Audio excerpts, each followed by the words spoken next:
नमस्कार दोस्तों, मैं श्री दीपचंद चौधरी महाविद्यालय ललितपुर से डॉक्टर एस सिंह आज आप लोगों को बीए प्रथम सेमेस्टर की कक्षा में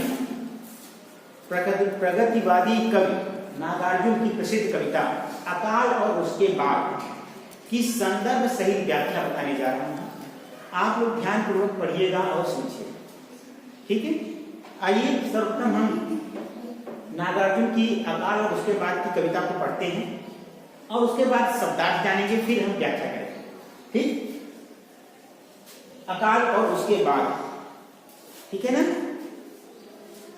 अकाल और उसके बाद कई दिनों तक चूल्हा रोया चक्की रही उदास, कई दिनों तक चूल्हा रोया चक्की रही उदास, कई दिनों तक पानी कुटिया सोई उनके पास, कई दिनों तक लगी भीड़ पर छिपकलियों की गश्त, कई दिनों तक चूहों की भी हालत रही शिकस्त। आइए शब्दार्थ देख लेते हैं। अकाल, अकाल मतलब सूखा, सूखे के बाद की स्थिति का वर्णन इस कविता में, ठीक। जिस समय पूरा विश्व क्या, संसार क्या है, सूखे की भयानक भयावह स्थिति में डूबा हुआ, ठीक, उसी की समय का चित्रण है इस कविता में, ठीक है। कई दिनों तक चूल्हा रोया चक्की रही उदास, चूल्हा रोता नहीं है, ठीक। चूल्हा रोना मतलब क्या है, यहाँ भावात्मक जाएंगे, भावात्मक अर्थ लगाएंगे तो क्या होगा, चूल्हा क्या होगा, चूल्हा में कहीं अन्न नहीं है तो रोटियां नहीं बनी है ना, जो अन्न से ही रोटियां बनती, तो चूल्हा उदास है, चूल्हा रो रहा है। और इसके बाद चक्की क्या है, नाराज है, उदास मतलब नाराज। कई दिनों तक कानी कुटिया सोई उनके पास, जब सूखा पड़ा हुआ है पूरे संसार में तो वहां पे चूल्हे के आसपास और क्या कहते हैं, जो चक्की है उनके आसपास क्या, पशुओं का बसेरा हो गया, ठीक, ठीक है ना। कई दिनों तक लगी भीत पर छिपकलियों की गश्त, कई दिनों तक, भीत पर दीवार, भीत मतलब होता है दीवार, गश्त मतलब भाग दौड़, गश्त लगाना, भागना, इधर उधर करना, ठीक। कई दिनों तक चूहों की भी हालत रही शिकस्त, शिकस्त मतलब चूहों की भी हालत क्या, जब अन्न नहीं पाएंगे, मतलब जितने भी प्राणी है सब क्या कहते हैं, सूखे की भयावह स्थिति से क्या बेहाल है, भुखमरी की कगार पे, भयावह स्थिति, ठीक है ना। ये हो गया। अब संदर्भ में क्या लिखोगे आप, प्रस्तुत पद्यावतरण प्रगतिवादी एवं जनवादी कवि, नागार्जुन को जन कवि कहा जाता है, लोगों का कवि। प्रस्तुत पद्यावतरण प्रगतिवादी एवं जनवादी कवि नागार्जुन द्वारा विरचित प्रसिद्ध कविता अकाल और उसके बाद शीर्षक से अवतरित, इतना आप संदर्भ में लिखो। इसके बाद प्रसंग क्या लिखोगे, प्रस्तुत पंक्तियों में कवि ने प्रतीकों के माध्यम से, प्रतीक किसका लिए है, कभी चूल्हा का लिए है, कभी चक्की का, ये क्या है, प्रतीक। प्रतीक मतलब क्या होता है, चिन्ह है ना, क्या माध्यम उदाहरण लिए हैं, इसके माध्यम से अकाल का चित्रण कर, ठीक। प्रतीकों के माध्यम से अकाल की भयावह स्थिति का चित्रण इस कविता में कर रहे हैं, ठीक। ये प्रसंग। अब आते हैं व्याख्या। नागार्जुन कहते हैं कि अकाल पड़ने के कारण, सूखा पड़ने के कारण कई दिनों तक चूल्हों पर खाना नहीं बना, ठीक।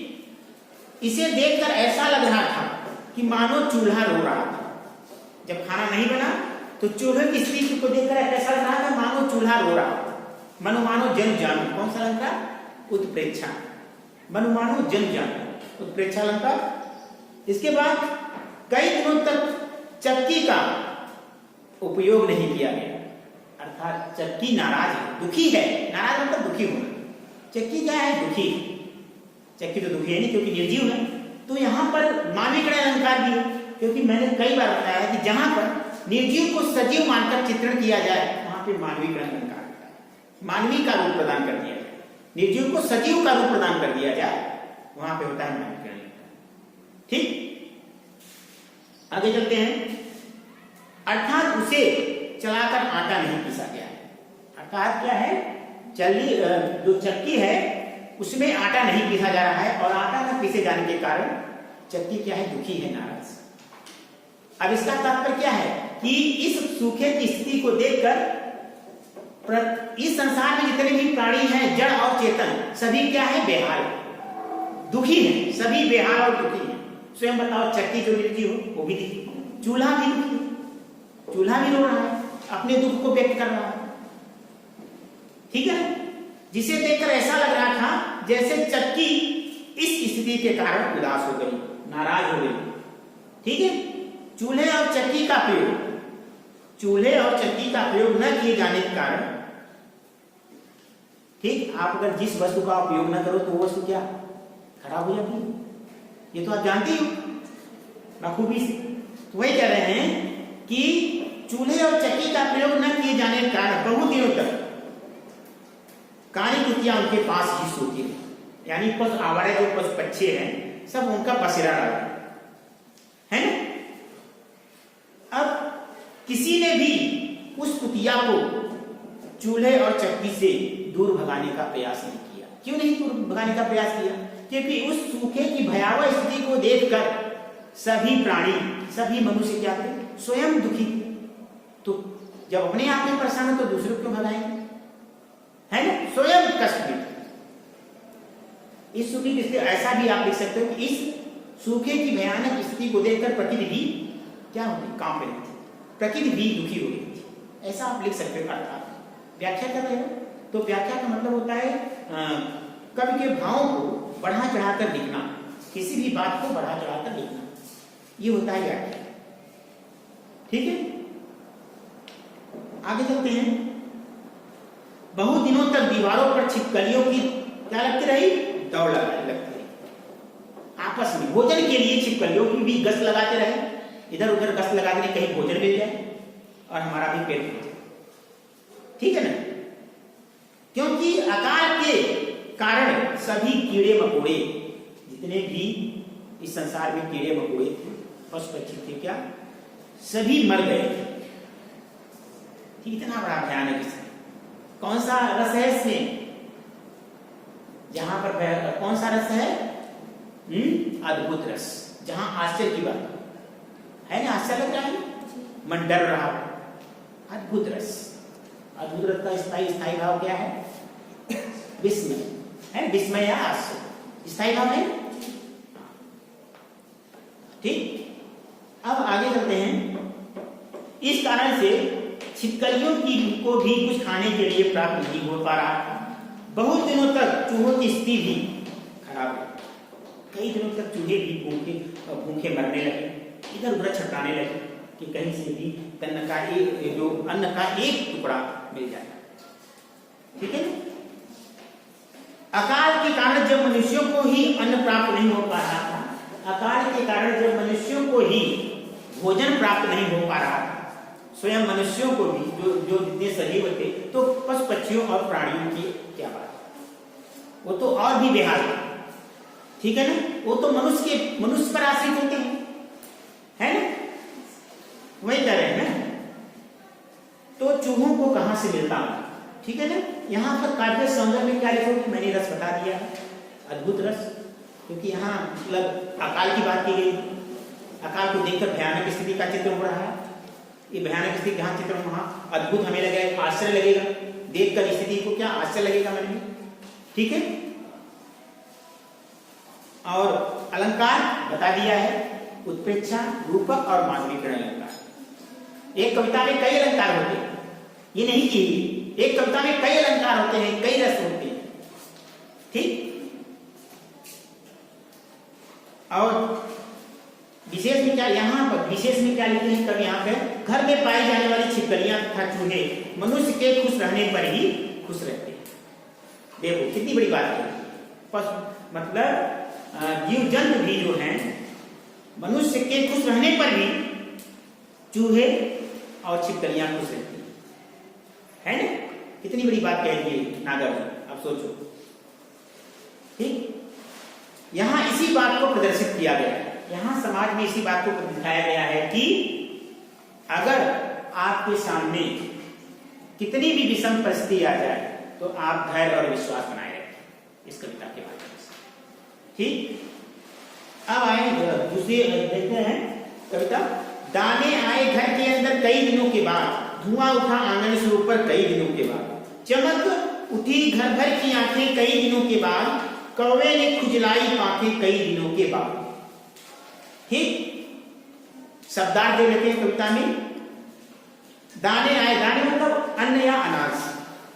ठीक, घर के अंदर कई दिनों के बाद, कई दिनों के बाद घर के अंदर अनाज आया। ठीक, धुआं उठा आंगन से, जब अनाज आ गया तो क्या हुआ, धुआं उठा, खाना बनाने लगे। ठीक, चूल्हा में क्या उठा, धुआं, है ना। धुआं उठा आंगन से ऊपर कई दिनों के बाद, चमक उठी मतलब घर भर की आंखें, जितने भी परिवार के सदस्य थे घर भर की, उनकी आंखें क्या हुई, प्रसन्नता से भर गई, अर्थात खुशी से भर गई। ठीक है ना। कौवे ने खुजलाई आंखें कई दिनों में, कौवे ने अपने पंख हिलाए कि चलो अब हमें भोजन मिलेगा। आशा की किरण जागृत कि हमें अब खाने को मिलेगा। ठीक है ना। प्रसंग क्या लिखोगे, इस पंक्ति में कवि ने अकाल के बाद की स्थिति का चित्रण किया। वो तो है, एक काल के बाद स्थिति, अकाल में चित्र हो ही रहा है। जब घर में अनाज के दाने लाए जाते हैं तब उनकी महत्ता पता चलती है। अगर आप उनकी महत्ता कब, जब आपको खाने के लिए एक अन्न भी न मिले और फिर अन्न आ जाए, तब उसके महत्व का पता चलता है कि वाकई, है ना। वही कह रहे हैं, तब उनकी महत्ता का पता चलता है। इसी के संदर्भ में चित्रण किया गया है। ठीक है। अब आइए व्याख्या करते हैं। कवि नागार्जुन कहते हैं कि जब अकाल की विपत्ति गई, विपत्ति हट गई, पहली कविता में अकाल की स्थिति का चित्रण था, अब अकाल की स्थिति से निभने दाने आ गए, इसका चित्रण कर रहे हैं। ठीक, जब अकाल की विपत्ति या परेशानी बीत गई तो घर में अनाज के दाने आए तथा घर में खुशी का माहौल गूंज उठा, खुशी का माहौल घर में भर गया। ठीक है, तथा हलचल प्रारंभ हो गई। ऐसा लगता है कि मानो कोई मृत व्यक्ति, कल्पना कर रहे हैं, मन मानो उत्प्रेक्षा अलंकार के माध्यम से कवि कल्पना कर रहा है कि मानो, ऐसा लगता है कि मानो कोई मरा हुआ व्यक्ति वापस जिंदा हो गया। क्या बात है, मरा हुआ व्यक्ति। अब कौन सा अलंकार है यहाँ पे, अतिशयोक्ति अलंकार। कभी मरा हुआ व्यक्ति जिंदा नहीं हो गया, इसलिए जहां पर जिस कविता में वर्णन बढ़ा चढ़ा कर वर्णन किया जाए, किसी चीज का बढ़ा चढ़ा कर वर्णन किया जाए और उस पर विश्वास न हो, वहां पर होता अतिशयोक्ति अलंकार। एक आप अतिशयोक्ति अलंकार लिख सकते। ठीक है, जिंदा हो गया हो,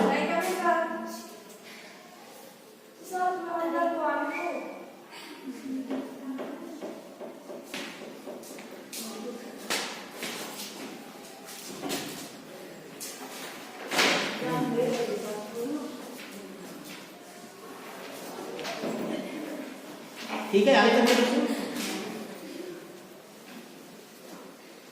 घर में कई दिनों के बाद चूल्हा क्या हो गया, जल गया। ठीक है, चूल्हे में खाना बनना प्रारंभ हो गया और आंगन के ऊपर से धुआं उठता दिखाई देने लगा। अन्न की प्राप्ति होने की खुशी से घर वालों की आंखें क्या होंगी, चमकने लगी। ठीक है ना, अर्थात घर वालों की आंखें प्रसन्नता से भर गई। आज काफी दिनों के बाद उन्हें भरपेट भोजन मिला, काफी दिनों के बाद भरपेट भोजन मिला। यह सोचकर उन्हें खुशी तथा आनंद का अनुभव हो रहा था। खुशी तथा आनंद के अनुभव का एहसास हो रहा था। घर में धुआं देखकर कौवे को भी भोजन पाने की आशा। आप देखो, कहीं भी कार्यक्रम होता है शादी विवाह का, ठीक, तो कौवे सर्वप्रथम पहले सूचना पाया कि चलो हमारा यही भोजन मिलेगा, है, आभास हो जाता है, आभास, एहसास होता है। ठीक है ना। घर में धुआं देखकर कौवे को भी भोजन पाने की आशा हो गई। वह भी प्रसन्नता से अपने पंख क्या हिलाने लगा। ठीक, पंख हिलाने लगा अर्थात खुजलाने लगा और इसी तरह से वातावरण में खुशी का माहौल छा गया। इसी तरह उस जब अकाल पड़ा था, उस वातावरण में, पूरे प्रकृति के वातावरण में खुशी का माहौल हो गया, अर्थात प्रकृति भी खुशी से झूम उठी। जब प्रकृति के जितने भी प्राणी थे, जड़ और चेतन, सभी को भोजन मिलने लगा तो प्रकृति भी खुशी हो गई। ठीक है, यहां तक आप व्याख्या में लिखेंगे। भाषा क्या है? सहज एवं सरल है, ठीक है। और शैली कौन सी है? वर्णनात्मक शैली, वर्णनात्मक शैली है ना। और अलंकार मैंने बता ही दिया है, अतिशयोक्ति अलंकार और उपमा अलंकार, उत्प्रेक्षा अलंकार, रूपक अलंकार, 3-4 अलंकार, ठीक है, इसमें जरूर रहते हैं, ठीक। तो आज के लिए इतना ही बच्चों। उम्मीद करता हूं कि मैंने आपको जो अकाल और उसके बाद की कविता की संदर्भ सहित व्याख्या बताई वह आपको अच्छी तरह से समझ में आ गई होगी। बहुत बहुत धन्यवाद।